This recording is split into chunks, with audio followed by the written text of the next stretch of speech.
Eddie, you made it to another episode of the Party with Marty show. So glad you could be here with us. We've got a lot that we're going to cover today. A lot of interesting, a lot of informative stuff.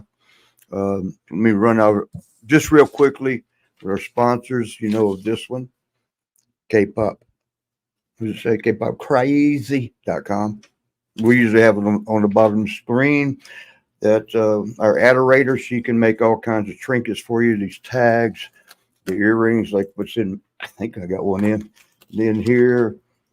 Mouse pads, coffee cups, and tumblers. I mean, a whole bunch of it in this. You can go to the site and see what else she makes. And these things, all kinds of trinkets, all kinds of flags, license plates, everything you can imagine. Rod Van Dam told me to tell y'all hello with his CBD oil. And we're going to get right to this because it's going to be a fun, interesting show. First, let me bring in my hypothetically best producer and co-host in the world, the Greek Savage. What's going on, Marty? Good morning, good afternoon, and good night, in case I forget to tell you later. How you doing? I'm doing all right for an average white boy. Above average, I'd say. I'm excited about this show. We've got a great guest. Going to hear a lot of things, see a lot of things, get the history of the business for the last 30 years or so. So let me bring him on in. Our guest is a referee, a TV personality, a commentator, best known for his 22 years with WWE. He's also got awards. He's got the Canadian Pro Wrestling Hall of Fame, class of 2021, New England Pro Wrestling Hall of Fame, 2015, Jimmy Korderas. I say it so I don't screw it up. Korderas. It depends on how you pronounce it. It's Korderas, but Korderas. You used to kick me in the ring every time I'd say it wrong. Yeah, I mean, like it's tough because it's a Greek last name and it doesn't sound very Greek. It's not like a Papadopoulos or. I know it does sound Greek though. Like if I heard it, I would say it's R-I-S, Korderas. That's how I would hear it. Exactly, but if you make it sound like Korderos, then it sounds Spanish. That's what I was thinking. I'm like, oh man, I'm gonna miss it. Opa! Tell Marty about Kriti and why he needs to come to Kriti. Oh my God, we were there. Where? I gotta turn my sound up. Yeah, my wife and I were there in September last year. It was wonderful. We stayed on the north end of the island, and we rented a place with my brother and his other half, and we shared this little villa. Beautiful, and we rented a car, and we were able to drive all up and down the north side. That's the place you always tell me about, Greek? That's my island where my family's from. Yeah, Kriti. It's pretty. I've seen the pictures and never been there. Beautiful. It looks so peaceful. The place to be. I'm jealous of him. He was just there. I'm probably going back in like 2 years. I'm waiting for the boy to turn 5, and then go back. Jimmy, welcome to the show. Where you you're doing commentating and TV personality? Are you still doing that? Or are you still messing with it? The TV stuff has gone away for now because Sportsnet up here, who broadcasts all the WWE programming, we used to do an after show and it aired on Tuesdays after Raw. And when COVID hit, we all went on hiatus because they had to minimize personnel in the studio. There was just a skeleton crew just to get the sports news out there and whatever other programming they had. And then once they lifted the ban on the studio, it just never came up because their priority is we're in Canada. It's hockey, hockey's number one. And also they got the, the rights to the Blue Jays and all that sort of stuff. So it kind of took a back seat. Yeah. I didn't know something. I realized you started your career out in Toronto with the Maple Leaf Garden, which was, we all loved it. We kind of loved it because of the ramp. I don't know if it was there when you first started. It was there when you first started. Yeah. You know why we loved it? Because when you get thrown outside the ring, it's right there at Apron Rebel. Yeah. And, it was solid wood. I guess that was the only thing. Yeah. Been going all the way to the floor, even though there was a little bit of padding there, but still, Everybody assumes, oh, it's padded, it's okay. No, not that.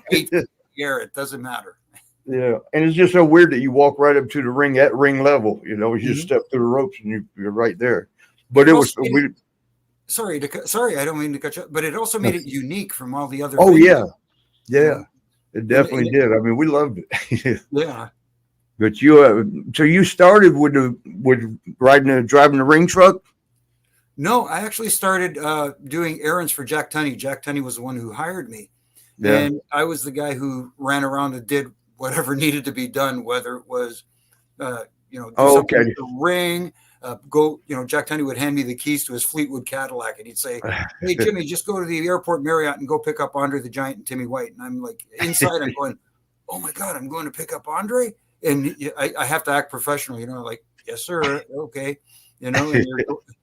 Go pick up Randy and Liz at the airport, something like that. And I'm like, okay. And so it's stuff like that. And after a while of doing that, it was probably almost a year of doing that. Pat Patterson, who, as you know, is one of the greatest minds in the business, but also very, very perceptive, I guess.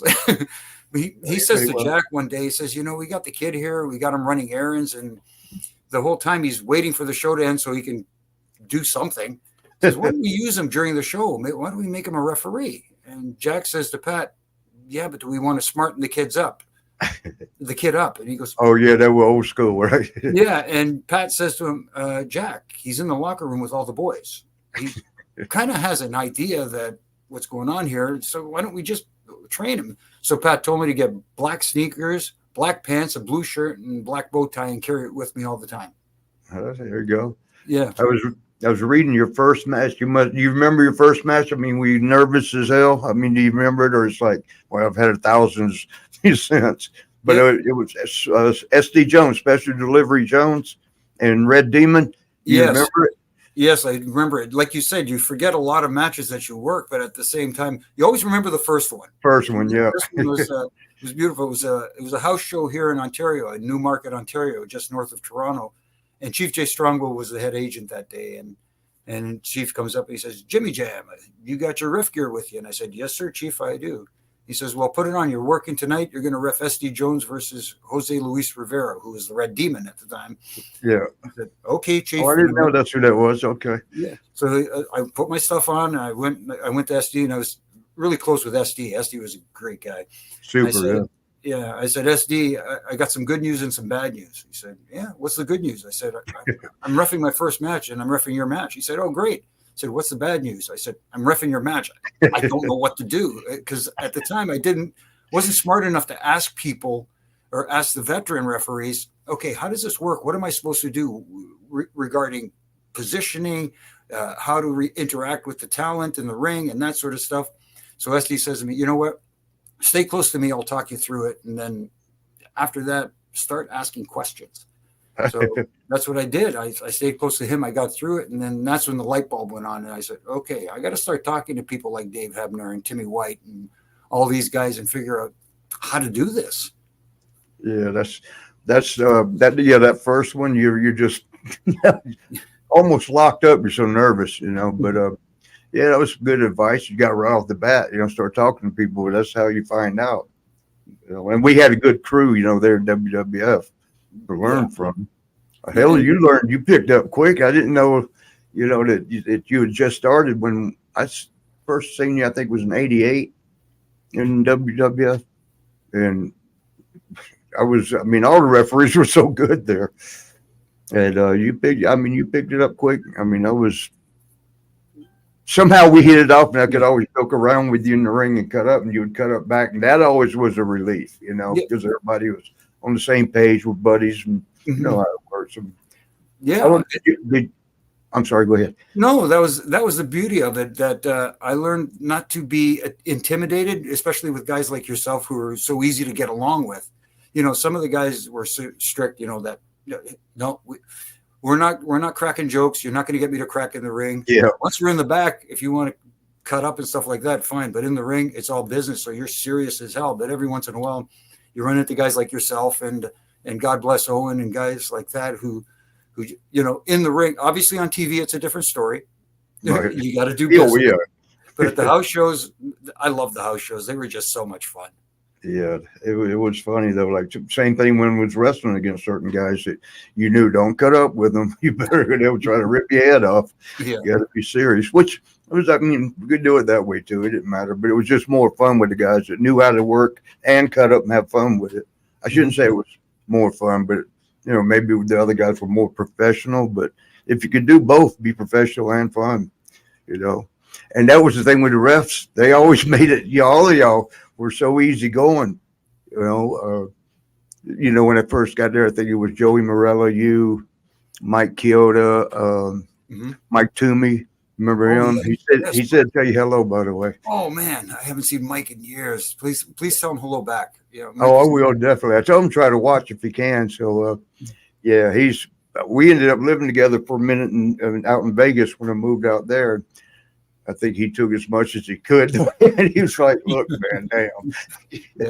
Yeah. If for me, I used to like to gamble a little bit back in the day, so Vegas wouldn't be a good spot for me. Well, guess where he went every night. All right, just kidding, Mike. You might not want people to know that. Sorry, but yeah. Did you know how a lot of the referees in WWE, once you get to WWF, they would have you driving the ring truck too. Mm-hmm. You know, I think Chioda did that.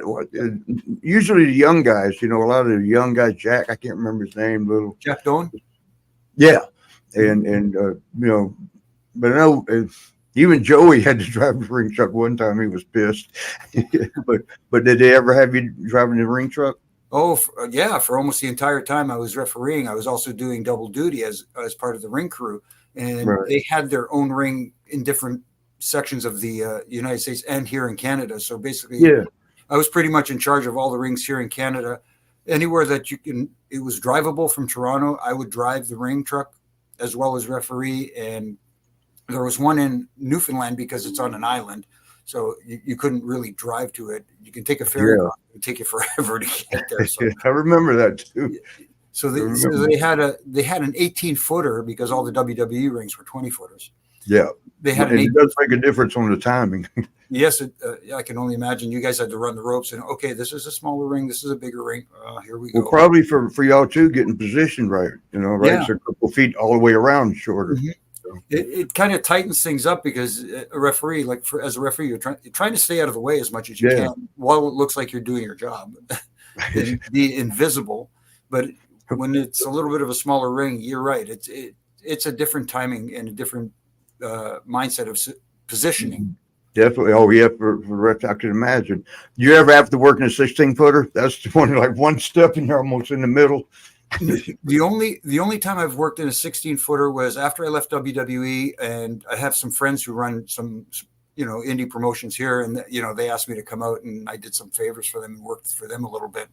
And a couple of those guys have 16-footers, and I was like, this feels tiny, man, because you're in the 20-footer for all those years, and then you hit the 16-footer and you go, I get why they do it because the venues are so much smaller and you can get more people in there. But that really, maybe I'll just stand here a lot in the corner and try and stay out of the way. Right. Yeah.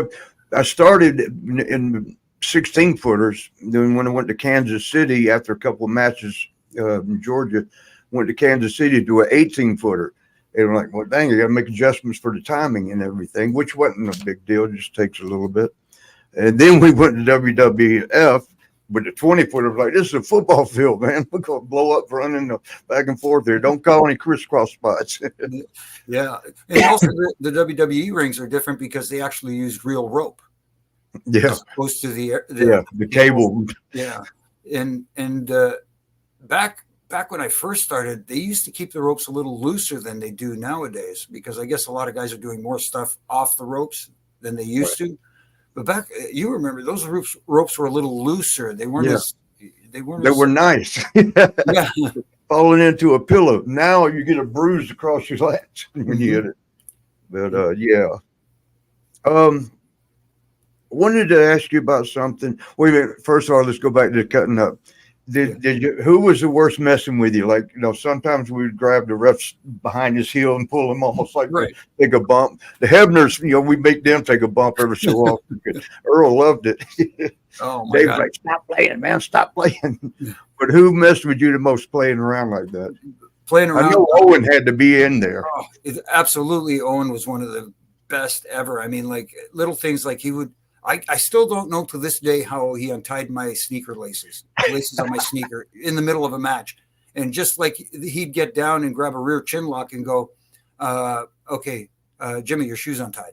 And I'd look down and I said, no way. I tied them tight. I know I did. There was no way they were going to come loose. And he'd be laughing, under his breath. And I'm like, okay, he got me.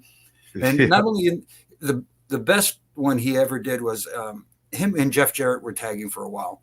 When they went through their run, and we were in Germany, and they had a tag match against Edge and Christian, and the entire match was just a giggle fest. It just trying to keep a straight face, impossible. Like Owen would slam Edge near the corner, and he'd go up to the bottom rope and splash his ankles and cover his ankles and yell at me to count. And here I am counting.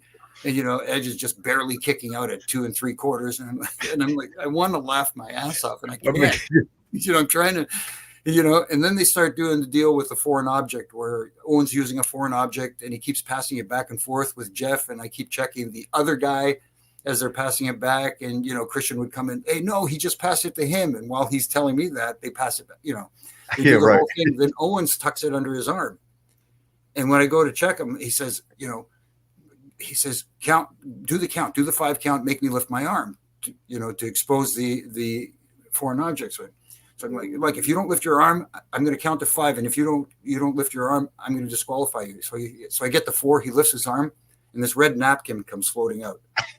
And I'm like, I thought for a second, I just picked it up and went, were you using this? And, I'm showing it. And like, you got to go with it, right? He said, no, I didn't. And then to top it off this is all going on in the same match.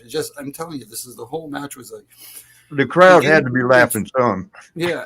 They're getting into the big 4-way after the hot tag, and they put them in opposite corners, and Edge and Christian get up to do the 10 punches. And while they're looking up at the crowd with their fists in the air, getting the approval of the crowd who's going nuts right now, Jeff and Owen both reach into their trunks and pull out these little rubber clown noses, red noses, and put them on.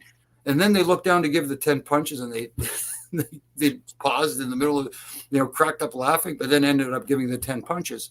The noses popped off. I picked up the noses. I put them in my pocket. I still have them to this day. Oh, really? I still have those little red noses to this day as a souvenir. That's funny, man. When it gets like that, we had something similar. You might have refereed it with the Orient Express and us as the Rockers. We had just got back from Japan, and they had shaved Tanaka's half his head. You remember that? Were you there for that? And they shaved this half of his Fu Manchu. And he was panicking that night. We had to wrestle each other. 17,000 people. It was sold out, the LA arena. And he comes up to me and he's like, what am I going to do? What am I going to do? I can't go out like this. I was like, oh, no, don't worry. We got Sherry Martel, got that mascara stuff and drew it back on this side. Fu Manchu. Put a bandana and just wear the bandana over your head. Yeah. And so we didn't say anything. Was you refereeing that one? Was that you or no? I think man, I want to say it was Mike. It might have been Mike. They had fun with it too. I mean, they just died laughing the whole time. Yeah. So first thing to do, snap mirror Tanaka. Me and Tanaka start snap mirror him, and I start scratching him on his paint. He's like, "What are you doing?" So then I pulled his helmet. I mean, his hat off, his bandana off his head.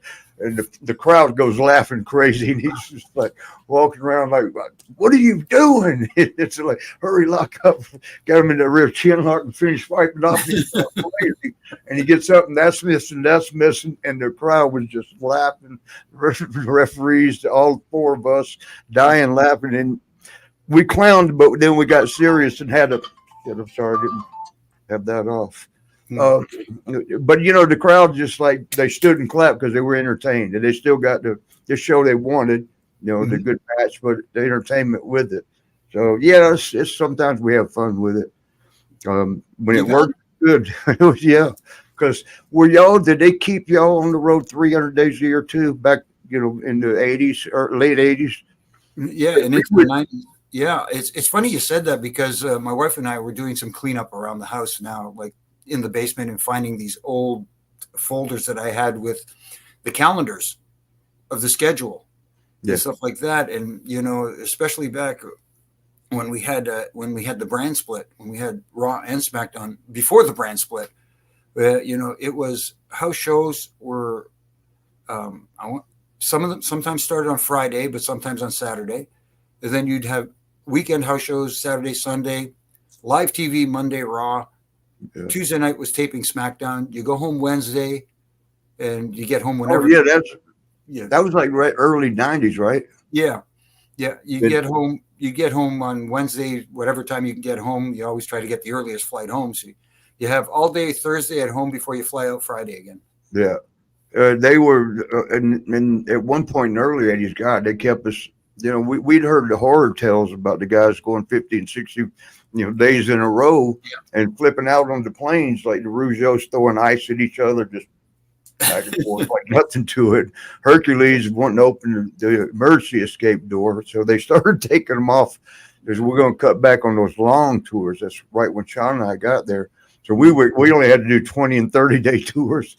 But they eventually got to that format, like you said, Monday. What we did was the weekend, Superstars, was it? And then Challenge. Mm-hmm. And eventually came Raw.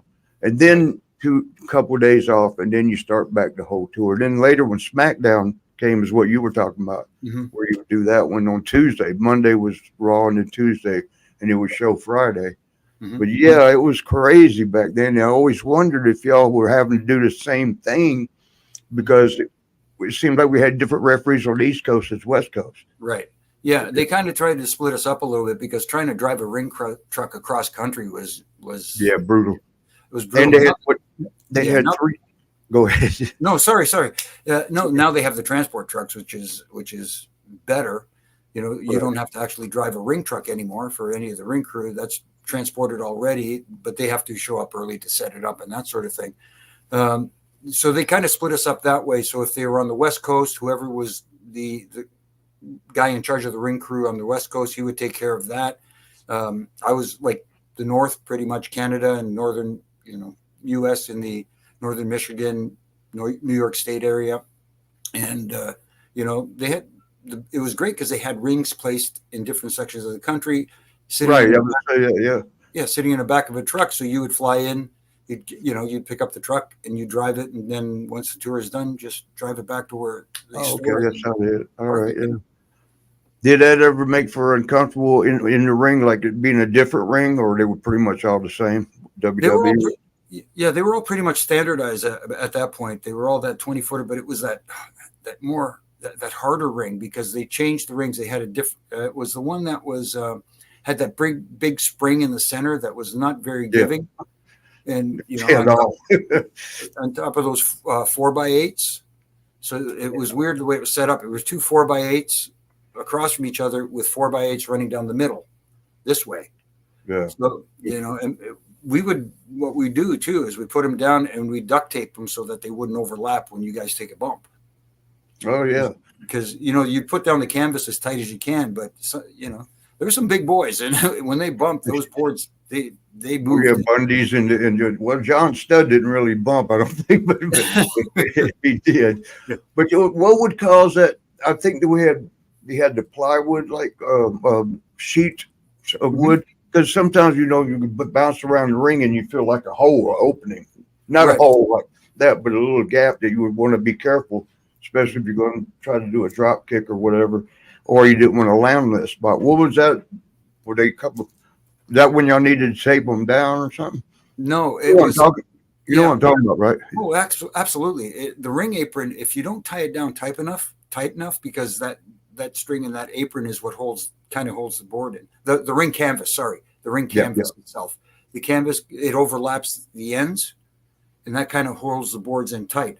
So you have two issues you can have. The board can slip apart if it's not tight enough, creating a little bit of a gap. Yeah. Or they could overlap, and that causes another problem because now you have one board that's sticking up a little bit, and if you land flat on that, oh boy. Oh yeah, it happened a few times. What was so good with you guys, back in that era, y'all knew that we don't nobody's wanting to get hurt real bad from that. If you get hurt, let it be from the match, not from the. And y'all would always point out. I remember several times you told me because you knew I would go bounce around looking for that, make sure everything was good. Because when Sean and I would high flying, and you'd always if there was a spot, you'd point it out over there, man. And I'd go feel it okay. But but at the same time, you don't want the fans seeing you oh, there's a bad spot in the ring. Let me get away. But but you did need to know, y'all were always good about pointing that out to us. Well, thank you. It's one of the deals that was instilled to me by my mentors early on is yes, you have a job to do, but one of the parts of your job is to ensure the safety of the talent. Right. And and being on the ring crew, I took pride in making sure that everything was set up just right, whether it was the ropes were tightened, correctly, the boards are placed correctly, and make sure that the canvas is tied down where it won't cause any issues with the board sliding or slipping. So I took pride in that, and I was my wife calls me my wife calls me Cary Grant because we watched the documentary on him, and he's so anal on everything, and everything has to be just so perfect. And that's the way I am with everything I do. I don't see nothing wrong with it. I mean, it showed. It showed in your work, when you pay attention to details like that. We were just talking about Owen, and I'm always scared to dabble into this, but remember I asked you first to make sure you're okay with it. Yeah. That whole thing is, it bothers a lot of us and bothers. I was just telling people on Facebook today, on my Facebook, mentioning about this show, that, just telling them, please be easy. A lot of that bothers a lot of us. Imagine being the referee in that match. Right. And, tell us from your perspective, your point of view, how did that whole thing feel like? Are you about to start the match? You knew, right? I would think you knew he was coming down. And then it's just all as what's his name, Jim Ross says, you couldn't believe they were doing that. First of all, because Owen was too good of a talent to make him a cartoon character like that. And then when it actually happened, he said it was the worst feeling he ever had in his life. You actually got bumped a little bit, right? Yeah. Yes, I did. Because just start from the beginning, I was assigned the match, and they had rehearsed it that day. Right. I heard that. So they really did. Yeah. I heard at one point Owen didn't. He said, "I got it. Don't worry about it." But right, because they did go through it earlier in the day, and so before that, come out real quick, just for those out there that don't know what we're talking about. One of our brothers, Owen Hart, one of the best in the business, of the Hart family, was to do a stunt where he was coming from the roof, propelling down into the ring and to have a match with Godfather. It didn't go real well. So that's what, just if you didn't know, that's what we're talking about. Right. So right before that match, they had a hardcore match. I want to say it was Al Snow and Bob Holly, but I'm pretty sure Al was in it because back then he was doing all the hardcore stuff. Right. And Bob Holly was getting into it too. Yeah. Yeah. So before the start of the Godfather Owen match, we all went out to the ring. I was the referee, so I was out there as well as part of the ring crew. And we were clearing debris out from the ring, like broken tables and that sort of stuff. And Timmy Rogers was in there sweeping the mat, and I was kicking stuff out of the ring. And at the same time, there was a pre-tape promo, Kevin Kelly interviewing the Blue Blazer, who was Owen, on the screen.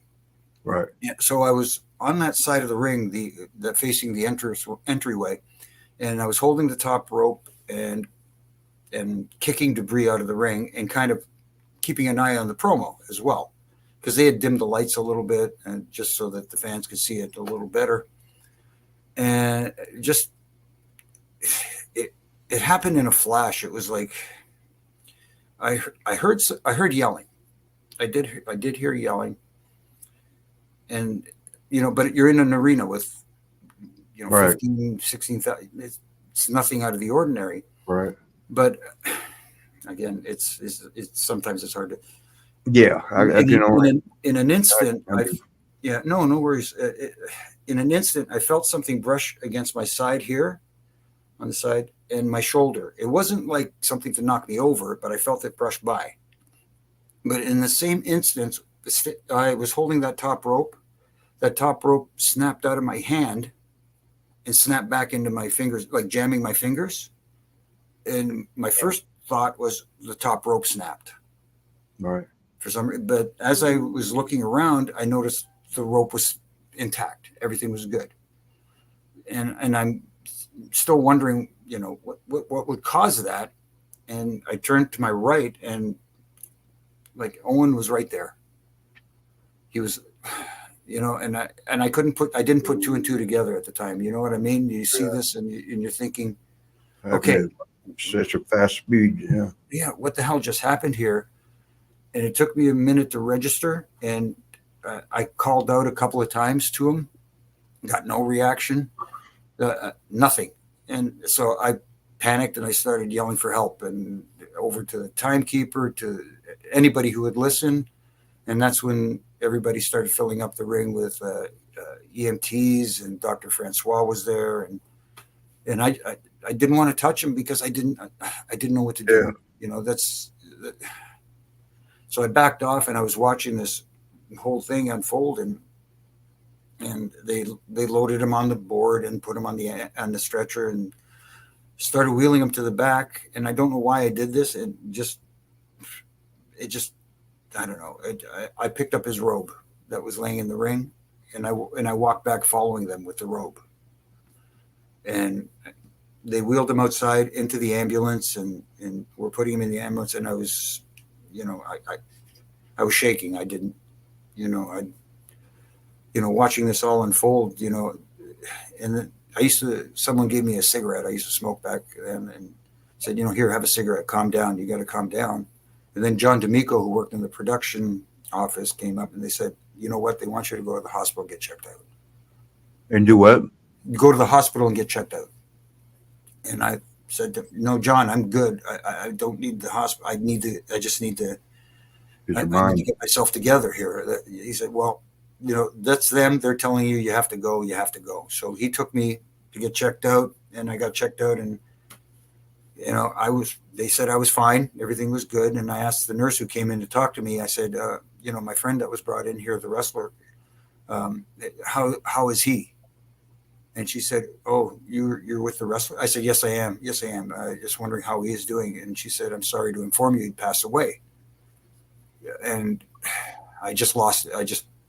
I broke down, and I tried to compose myself. I ended up calling my wife, who was my fiance at the time, and started, told her what was going on. And she was saying, do you want to come home? And I said, I don't know yet. I got to wait, and I got to find out what's going on here, with everybody else. So John, who stayed at the hospital with me, it's such a blur. That part, what I don't remember is how we got from Kansas City to St. Louis for Raw the next day. I don't know how we got there. Did we drive? Did we fly? It's a blank in my mind. I just don't remember it. And I got to the building the next day. The first person I ran into was Undertaker. And Taker asked me if I was okay. And I said, I guess so. I don't know. And he said, if you need anything, you come to me. Just come to me if you need anything. And I got the same message from Triple H at the time. JR said the same thing. If you want to go home, you know what? We'll send you home. You take all the time you need. And I said, no, JR, I think I need to be here with everybody here because we're all going through the same thing. Yeah. We're all feeling this together. Well, and even the ones at home that were watching the pay-per-view and the screen went blank, and then when it come back, we're hearing all that, and we're like, no way. It didn't really hit me really as hard as when I talked to Jerry Lawler, who I love to death. And Jerry said, can I talk to you for a minute? And I said, absolutely. What's going on? He says, I'm not sure if I should be telling you this, but I think you need to know that he saw about the last 20 feet of Owen's fall. Yeah. And the first thing that came into his mind was, oh boy, he's going to fall on the referee. And what I felt brushed by me in the ring was actually Owen. His arm or leg that brushed by me. And he said, I don't mean to put it this way, but if you had been 6 inches, a foot to your right, it would have been a different story. I could have been, and that again, that's when I fell apart again. And I had a hard time dealing with that for a lot of reasons. We lost a good friend, a good brother, but a family lost a good husband, a good father, a good son, and I started feeling guilty. I could see where that could happen. Maybe nothing, because I started feeling guilty that I was feeling fortunate that I was not a part of that tragedy. Right. And it messes with you. It makes you doubt things. It makes you just uncomfortable, and thank God for everybody there that was supportive. Obviously my wife was supportive, my fiance at the time, my family was supportive, and the road family. I know it's a cliche saying that the guys are your road family, but we all came together then. We all grieved together. I mean, I actually got upset at some of the guys to continue the show. I was thinking, what are y'all thinking? One of us just died, and But I guess everybody was being led by, I'm not going to say any names, but he had said that they had a 3-minute window to either shut it all down or keep it going. You know what I'm talking about, but we're going to keep names out. And this word he had heard was Owen still had a chance, and he was telling the boys that Owen would want us to continue. Just go out there and do it for him. Right. That's the word I heard. I wasn't there, so it's hearsay. But if that was told to the guys, but I think it was Deborah McMichael, wasn't it? That was out there to come out, or she was around, or she was the one that debunked that whole story, saying that the paramedics, people around getting him, were shaking their head, like he was already gone. So I don't know. I mean, did you ever hear anything like that? No, by then I was outside the arena. Whatever was going on inside, I went to the outside, and that never went back in for the show at all, because I was out there, and that's when John came out and took me to get checked out. So I never got to go back in to get my stuff. He brought my stuff out for me and everything. I don't know how I would act. I mean, even Godfather, was he in the ring yet, or was he coming? No, he wasn't in the ring yet. But the whole deal was he was going to rappel down to the ring, but stop about 5 feet above the ring, where he almost like he's stuck there.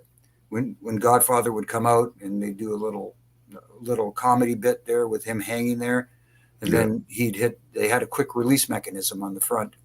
Right. Where he would do the quick release and do a pratfall into the ring, and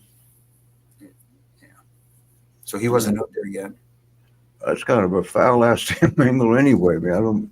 I'm going to stay out of it. I feel bad for you having to go through that, being right there. I think it was, I don't know if it was Lawler or Jim Ross that said that they heard Owen saying, "Look out," because he didn't want to land on evidently you or anyone else around where he was falling. Because Timmy Rogers was really close too as well, and I think it was Jerry Lawler, I believe, that said that he was screaming, "Look out! Get out of the way!" Yeah, that was something, man. And I mean, they kind of pulled the guys together, like you said, a family. One of our guys went down. But there was so much to it, we need to get on to another thing before we all start crying. Yeah. But with the Harts, his wife and kids at home, and they of course looked further into it and thought there was some. Let's get away from this. Fuck. Is that the night right there? No, I don't believe that is. I think that was just a random picture somebody took of us hanging outside. I think. Who was that? At Hacksaw right by you? Oh, who does that look To, like? to That your looks like right. Ron Bass in the front there, hiding his face with a water bottle. Oh, okay. It looks like Steve Austin in the back there with Earl, and man, Billy Gunn looks the same as he does now. Yeah, that was to say. Look, he looks just about like that now. Yeah. But, Wow. there's one that there's him there. Yeah. Who we got there? I gotta put my glasses on. I can't see shit. Oh, Ted DiBiase, Virgil. There's another one with Owen. Yeah, there's look how young you were. I know, with hair. With hair. That one's from WrestleMania 24. That is right there. Yeah. Oh, that's a good shot. What was your favorite match that you refereed all time? How does it not get any better than main event of a WrestleMania? Edge and Undertaker. So it's got to be this one. It's got to be that one. I mean, I've had a lot of fun matches. Got to work with some great people, guys like Eddie Guerrero, guys like Rey Mysterio, Kurt Angle, Randy Orton, Undertaker. There, like you see there. Yeah, John Cena. Even going back, Kurt Hennig and Mr. Perfect. That is. Yeah. Side note. Okay. When it comes to when Kurt Hennig was first, in the WWF at the time, he was starting to establish himself as Mr. Perfect. He had the fisherman suplex with the bridge that he used for a finish. Oh yeah. So, was it called a super or the perfect plex? Yeah. So, Jack Lanza says to him after a match, and I just happened to be standing right there. He says, Vince loves your finish. He says, you got to come up with a name for it. Okay. That's where it came up. Okay. And I was standing right there and I just said, excuse me, Jack, do you mind if I make a suggestion? He says, what do you got? And I said, how does Perfect Plex sound? They looked at each other and Jack said, well, we found the name of your finish. And I was like, oh, cool. You know what I mean? And Kurt loved it. It was one of those moments where something just pops in your head. Yeah. You know it all the time. Yeah. Just an idea, a thought. It could be a minuscule thing or something more elongated, but it pops in and you say, you know what? I'm just going to throw it out there and see if anybody likes it, Yeah. They tell me what that I think it was the strike, the referees like in 99 or something. They Yes. all what was that all about? It was just the referees? Yes. Or all the boys too, just referees? Just the referee. The angle was that the referees went on strike because they were protesting all the abuse from the boys. All the what? Wrestlers were abusing them. So unless something was done, they're going on strike. So they went on strike. But the funny thing is, I had just gotten married. I went to JR and I said, I'm getting married on September 5th. And is it possible to get a couple of weeks off for a honeymoon? Asking for time off is never easy. Yeah. So he said, yeah, is 2 weeks good? I said, yeah, 2 weeks would be great. So while I was gone, they were running this angle that I didn't know about. Because, while I was on my honeymoon, I wasn't watching any wrestling because I wanted to stay married. So, Smart. So I come back and everybody's filling me in on what's going on. Hey, there's a referee strike. We're all on strike because of this and that. And I said, and I ran into Hunter. And Hunter used to call me Corduroy. I don't know why that name. He says, hey, Corduroy, welcome back. How was the honeymoon? Too bad you're out of a job now. Ha, ha, ha. I said, well, Hunter, I can't afford to go on strike because I just got married. And he started laughing and he went, okay, come with me. And I went, okay. And he comes to me and he says, hey, JR, Jimmy just had a great idea. And I said, I did? So you'll be the only regular referee to not go on strike for the reasons you just stated. And you'll be refereeing with guys like Harvey Whippleman and, Dr. Tom. Substitutions. the scab referees. So I was considered I wouldn't say that. Yeah. So they did that for a couple of weeks where I was the only regular referee still refereeing while the other guys were protesting outside the arenas with holding up signs and stuff like that. Oh, man, that's crazy. Yeah, until the big 6-pack challenge match that they had at the pay-per-view. And the ending of the match was the finish. I think it was Big Show hit a choke slam on Mick Foley. And as I went down to count, the other referees were at ringside, pulled me out, beat the tar out of me until Stone Cold came in and beat them off. And then he finished the match as a special guest enforcer. And the next day, the issues were solved. We were all in Mr. McMahon's office. And he said, okay, we promise everything to give you all the protection in the world. You guys can go back to work. But then as they were filming that segment, the pre-tape, I want to say it was Greensboro Coliseum. See, sometimes stuff flashes back in. Yeah. He said, he looks at me, he goes, didn't you get beat up last night? I said, yes, I did. He said, why do you look like you didn't get beat up? So what can we do? And somebody thought it would be funny. Let's put him in a sling. So they put me in a sling, and of course they sling my right arm, and I'm right-handed, so I had to count with. I said, they said count with your left hand. I said, okay, whatever you need. All kinds of confusion there. But I saw this. I wanted to ask you about it. Like when they, I forget what the reasoning, what they gave, but when they ended, like when you start with WWE, it was what was it, 2009 maybe? When I saw yes, 2009, and then did some stuff, I guess, back with Canada. But they were saying that you had done a Ring of Honor in 2012. Yes. And when you went out, that they all were going, "Thank you, Jimmy." You know, the whole chant, "Thank you, Jimmy." What was that like? How'd that feel? That had to make you think all the BS and all the good and all the everything, all the long nights, many days were all worth it, right? Oh man, it was the most incredible feeling, and it was almost like I know how you guys felt, getting that adulation and that recognition from the crowd, and being in my hometown and doing that. That was in the hometown. Okay, yeah, it was in Toronto, and I got emotional. I imagine it's hard not to. They say there's no crying in wrestling, but that night there was. Yeah, there's been more than yeah. No, you've been part of some great matches, great memories. I remember this one specifically. That's why I wanted to put this one up. I'm sure you had fun with that match that night. Everything with Kishi was fun when he was, especially when he was part of Too Cool. Kiss my ass club. Kiss my ass club. Yep. And then hosting championship matches like this, holding up that title. Two of the best. Randy Orton.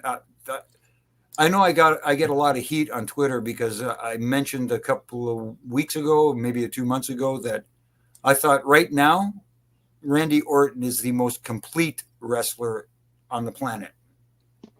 Been there for a while, I thought. Exactly. I thought he was that when he was like 22.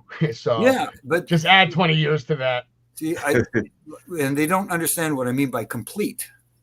People say, perfect package. So and so can do this better. So but he's a total package. Lex Luger, I know, was that was his gimmick. He was a total package. Right. But Randy really is the total package. Yeah, I give some students a challenge sometimes from certain schools that I go to. I'm like, go look for a Randy Orton mistake. Good luck. Exactly. Yeah. Exactly. Yeah. Okay. Let me ask you this then, because I'm sure you get this question a lot, but I'm curious. Who's your personal top 5 all time? Wow. Personal top 5 in no particular order. Don't worry. Yeah, because save yourself there. See, I don't do rankings. I don't do 5 stars and all that stuff. Your 5 favorite that you think have done it better than the most. From an overall standpoint, like I was talking about, as far as talented, a draw, somebody who, that was over big time. And I know people are going to complain about this one. Obviously, you put a guy like Ric Flair in there. Well, what we call it, putting asses in the seats. Yes. Right. Yes. Ric Flair has to be there. Man, you got to, as far as putting asses in seats, you got to put Hogan on it. Yeah, definitely. You got to put him in there too. And I know this is going to sound very WWE biased. It's not a bias because they're the ones putting asses in seats right now. You got to look at a guy like a John Cena. Yeah. The Rock, Stone Cold. I would say The Rock, Stone Cold. There's that would be my 5 right there. It sounds like a good 5 to me. Yeah. I mean, it depends on your criteria. If you're talking about best workers, that's a different story. Yeah, it's a whole different story. And then we put Shawn Michaels right up in there. You know? Exactly, because you talk about great workers, but did they have the drawing power that those five did? You know, it depends on what you're looking for. You know, everybody has their Mount Rushmore, but they should have several mountains for different categories. That's true too. You know? Absolutely. Yeah, I agree with that. The charisma. You so Jimbo. Yes. Jimbo. No, what did he call you? Corduroy. Yeah. Tell us about your book, man. You got a book, My Life in Stripes with WWE. As a WWE ref. How's that? How can anybody find it that wants to get to it? Well, if you feel like reading it, it's still available on Amazon. You can find it there. It was just a project that, again, my wife, who is my biggest supporter, she was the one who suggested that maybe, you know, writing a book would be something that would be different, because you get biography.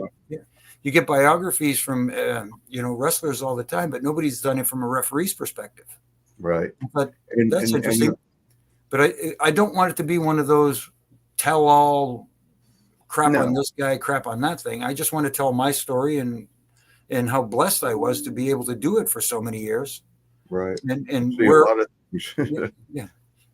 But then again, like you said, not to tell all, but you know, a lot of things that, you know, people would love to know, that like, wow, that'd been so cool to do that or see that or be there for that. You know, I got to get it myself. I didn't read it. I didn't know it was out there until we started talking about getting you on here. And I'm like, he's got a book out there, man. Shit, I got to get that. No, see, because I've been truly blessed to be part of this industry for so long and do some of the things and get to work with some of the biggest stars ever in this business. And when I think back about that, I go, you know, is this for real? I have to pinch myself sometimes and just say, you know,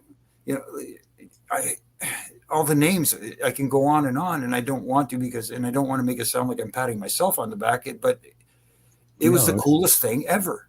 Right. You know, it's just like, ain't it funny? I mean, you're probably the same way with it.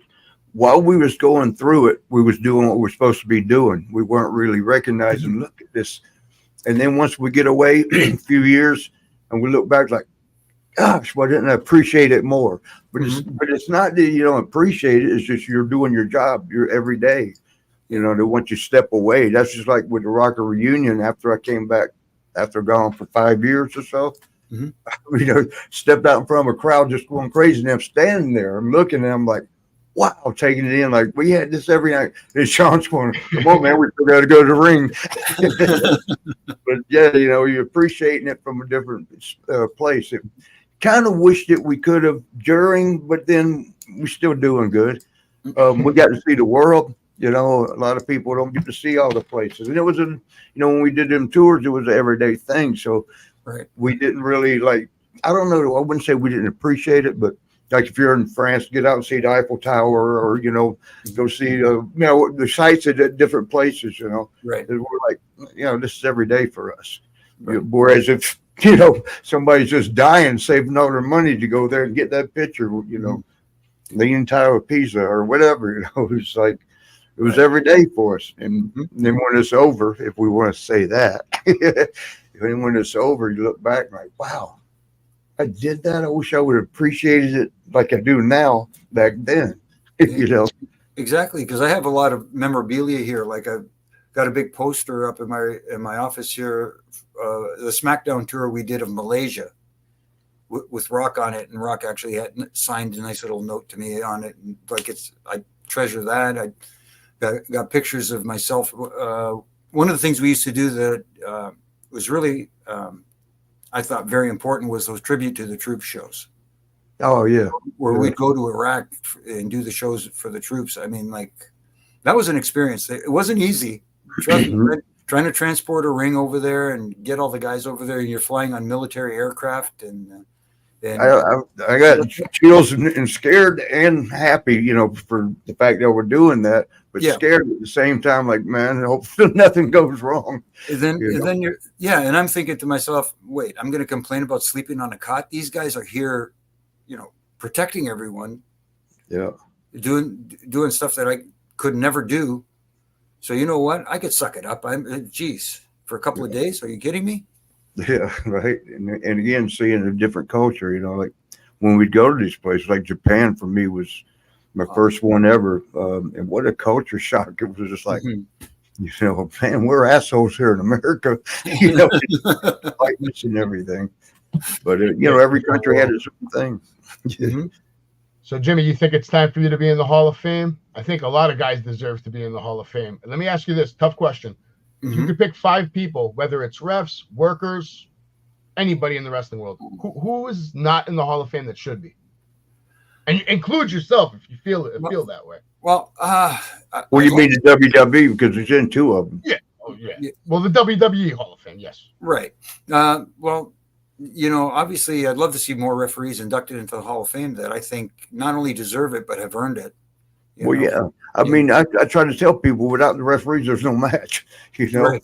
And like you were told, and like you were saying at the beginning here, the more you're not seen, the better job you're doing. You're only seen when you have to be seen. Right. And that makes a difference. A lot of the guys became characters. The referees became characters. I mean, they had their own fan club.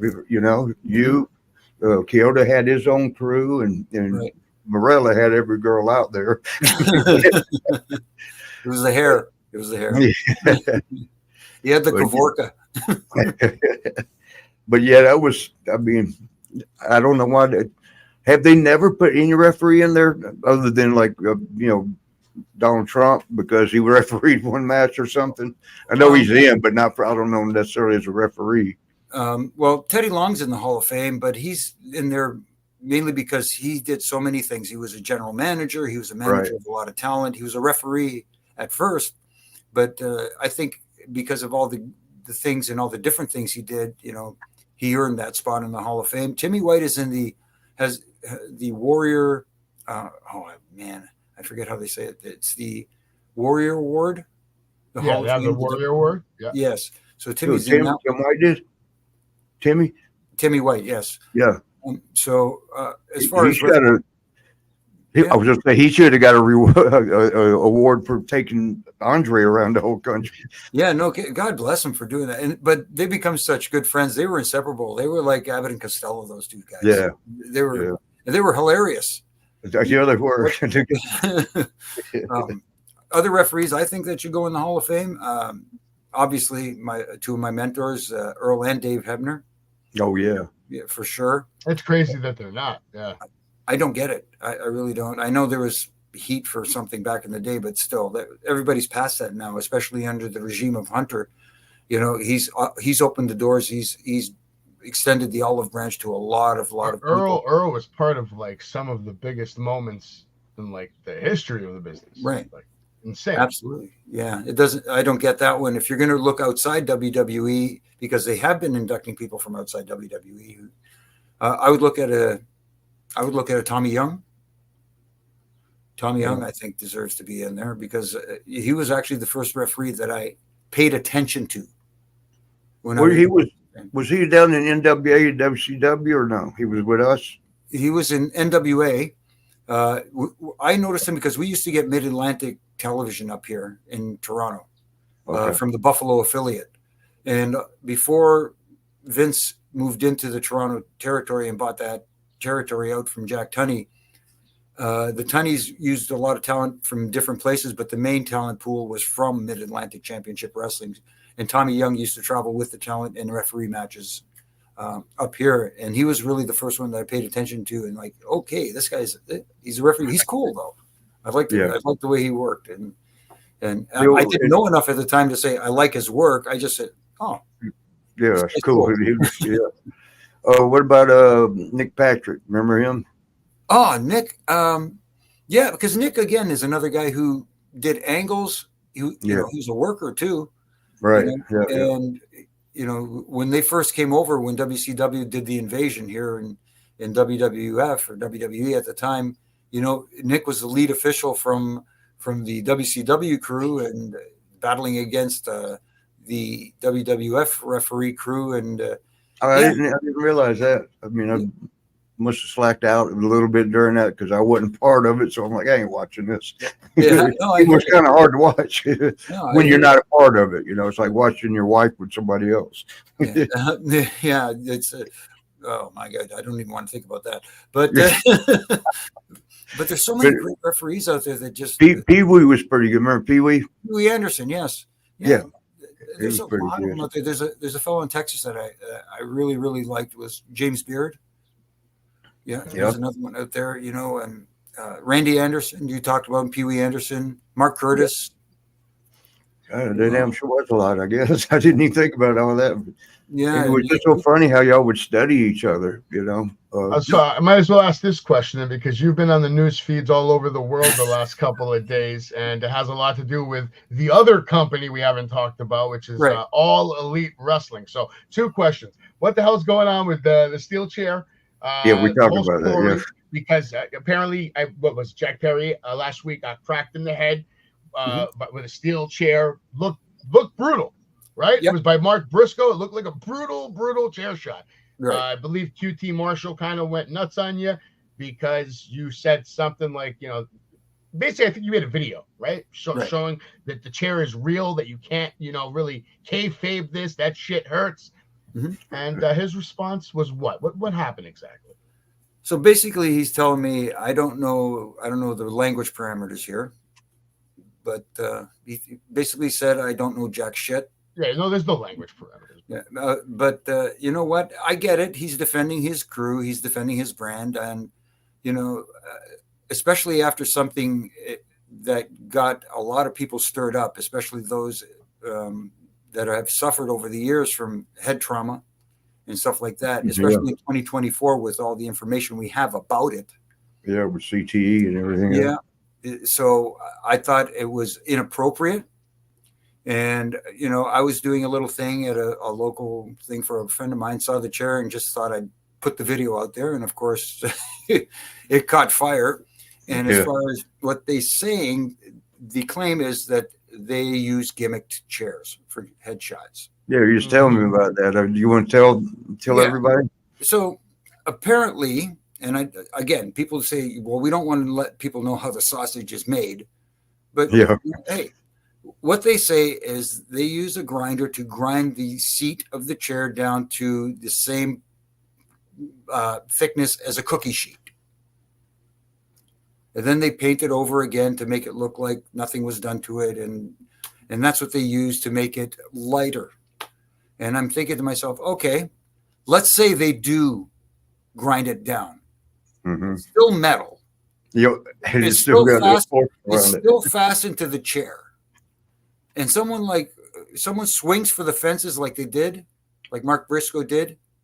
I don't care if it's metal. It's still metal hitting your head.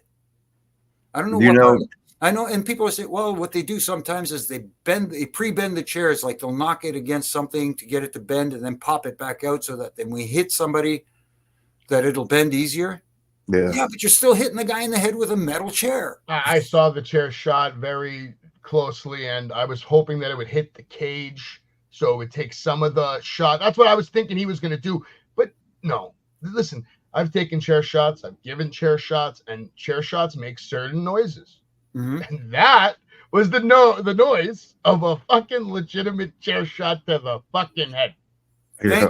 Thank you. At least somebody understands this. And you talked about using it against the cage to get that effect. That's what I thought he was going to do. I thought so too, but Jack Perry leaned right into it. Yeah. Like this kid has a death wish. I don't get it.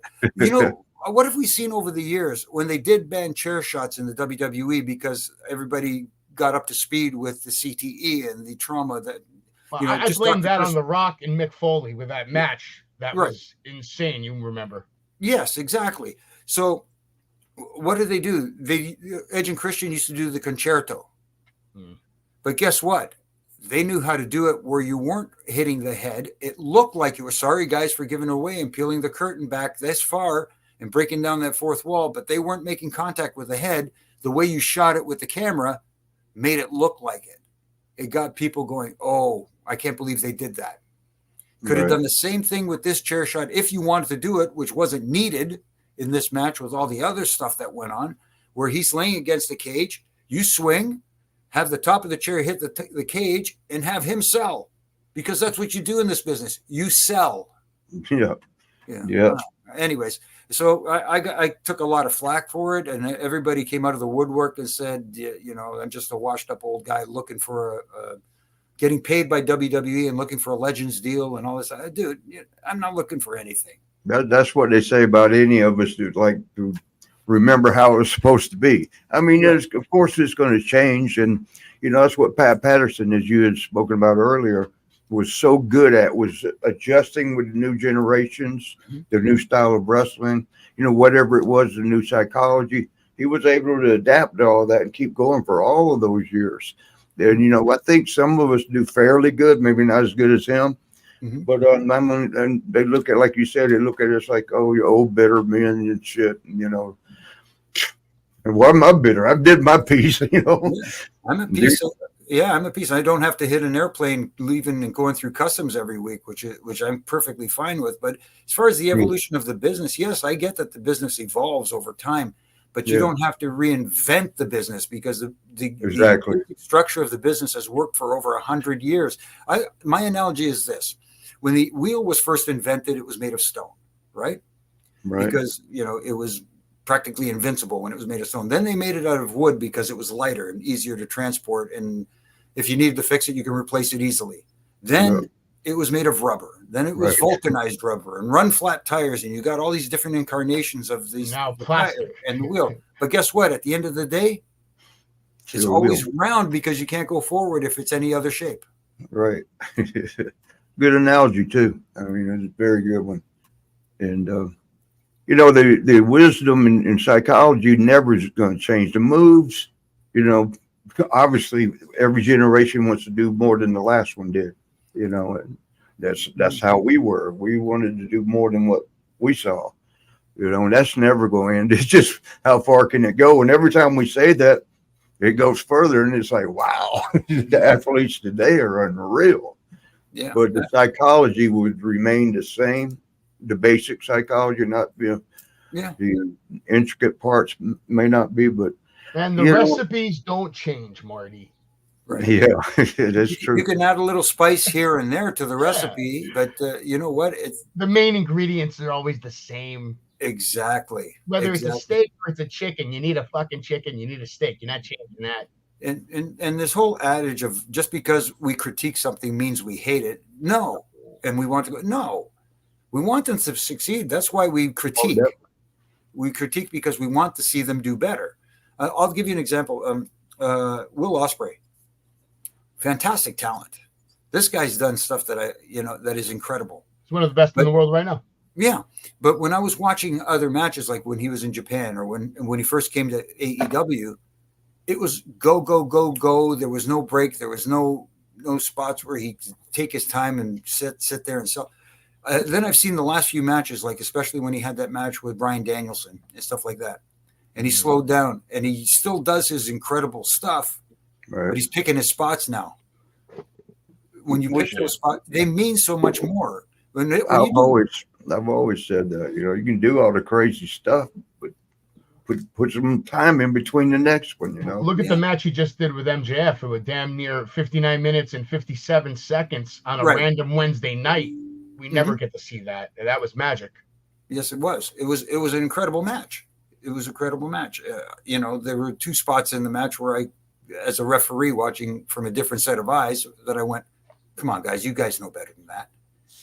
One, obviously, when they fought out into the crowd.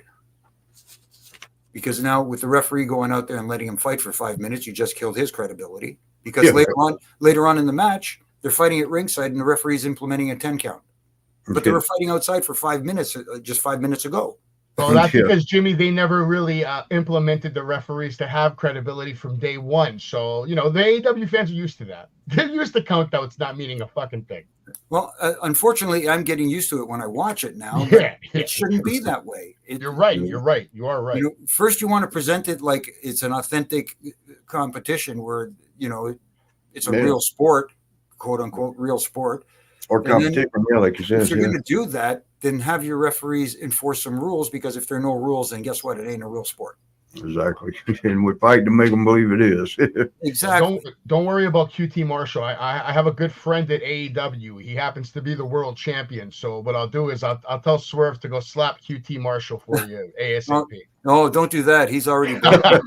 Swerve has already blocked me on Twitter. So Oh no, I'll talk to him for you. Don't worry about it. no, he got hot because I love Swerve. I think he's great. So he is great. He was just at House of Glory in Queens last week. Yeah. My only issue I have is the way he's been presented as world champion. Okay. I don't think they've done him justice. And it has nothing to do with him. It's the way he's being booked. Mm. So it's not a personal shot at him or his work or anything like that. I just think as their world champion, they dropped the ball the first TV they had after he won the title. Wow. He should have been the first thing that everybody saw on their television, especially because they count so much on that lead-in from Big Bang Theory, which I hate that show anyway, sorry. But you know what I mean? Okay. But there you go. You've got your world champion there. He's crowned the new champion. Put him out there. Make him the first thing everybody sees. You know, give him all the bells and whistles and make him feel like the star that he is. But what was the first thing we saw? Orange Cassidy coming out in his usual spot, opening up on a Wednesday. I mean, like, come on, guys. My biggest gripe with Swerve is I think Nana, his manager, should be doing way more talking for him. He wants to be a boss. Bosses don't have to do all that talking. They do their talking through the matches. Mm-hmm. That's just my take on it. I just want to get some of his coffee. Oh, really? You want his coffee? That's funny that you say that because we were actually filming a coffee commercial the other day. And you can get his coffee. And not only can you get his coffee, you should get his coffee using coupon code SAVAGE. Thank you for the perfect segue there. Nah, see, we gotta wrap up here. And hey, Jimbo, man, thank you so much. It was a great show. I learned a lot, man. I knew I would, talking with you. Hey, Marty, do you think we should get his Rumble picks before he leaves, though? Or not Rumble, SummerSlam picks. We got the SummerSlam coming up. Ooh.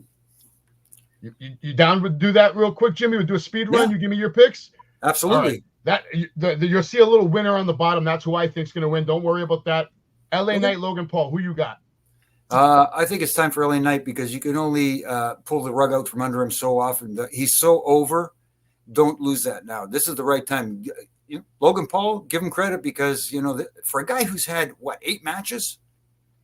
He's the best 8 matches of any professional wrestler in history for debut, like first 8 matches. Yeah, no kidding, man. That guy's incredible, and he's a heat magnet. So by him losing, he's not going to lose any of that heat. No. Anyway, I think his wife's having a baby too. So LA Knight, it's time for him. I agree. CM Punk, Drew McIntyre. You got Seth Rollins as a special guest referee. Who do you got? I'm liking Drew in this one. I am liking Drew. I think it's time. He's been screwed over so many times. Maybe it's time for Punk to get screwed over by Seth. Yes, and set up their match for WrestleMania. I did pop though when Seth, while explaining the rules, said the words "referee's discretion." I almost spit my. He went to town with that referee angle on Monday. Yeah. Bayley, Nia Jax for the women's title. Who do you got? I know a lot of people are pointing at Nia Jax, but I kind of think Bayley needs it because Nia Jax really doesn't need it. She's a heater. She's got heat. She doesn't need it. Okay. And we have Liv Morgan, Rhea Ripley. Don't pull the plug on Liv Morgan just yet. Liv Morgan.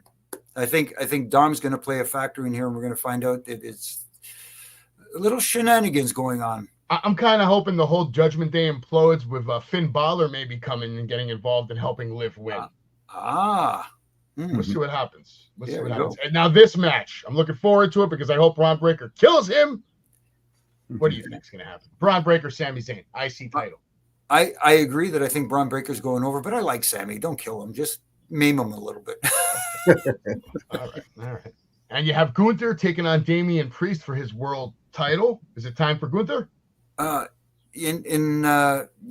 Yes and no, because I think Priest has fallen into the same trap that I think Swerve has fallen into, where as a world champion, he hasn't been presented in the best light. I think the Judgment Day story has taken over more than hit the spotlight away from him, and instead of him being the focal point.